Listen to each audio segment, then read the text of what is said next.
নমস্কার বন্ধুরা, পলি কিচেন বাঙালিয়ানা থেকে বলছি। আজকে বানাবো খিচুড়ি, আমিষ খিচুড়ি মুসুরির ডাল দিয়ে। আমি এখানে ডাল আর চালটা ভিজিয়ে রেখেছি, একটু হলুদ আর একটু লবণ আর একটু পেঁয়াজটা দিয়ে আমি সেদ্ধ করতে বসিয়ে দেবো।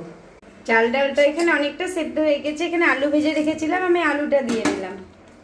কড়াইয়ে সর্ষের তেল দিয়ে আমি আলুটা ভেজে নিয়েছিলাম। ওই তেলে শুকনো লঙ্কা, তেজপাতা, জিরে আর আমি একটা বড় সাইজের পেঁয়াজ ব্রাউন কালার অবধি ভেজে নেব। ব্রাউন কালার অবধি ভেজে নিয়েছি। এখানে আদা, রসুন, কাঁচা লঙ্কা, জিরে একটা পেস্ট বানিয়ে রেখেছি, ওটা আমি দিয়ে নিলাম। কিছুটা 1 চামচ মতন হলুদ গুঁড়ো, ধনে গুঁড়ো 1 চামচ, কিছুটা পরিমাণ লঙ্কা, লাল লঙ্কা কাশ্মীর, পরিমাণ মতন লবণ আর একটা বড় সাইজের টমেটো দিয়ে আমি কষে দেবো। মশলাটা আমার কষা হয়ে গেছে। আমি অল্প পরিমাণে একটু গরম মশলার গুঁড়ো দিয়ে নিলাম। এবার আমি মশলাটা মিশিয়ে নেব।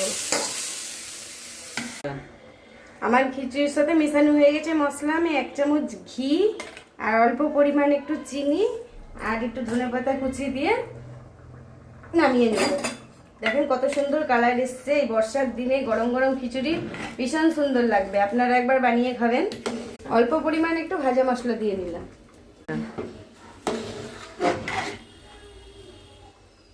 খিচুড়ি আমার রেডি হয়ে গেছে। আমি কষা কষা ডিমের কারি করছি একবারে।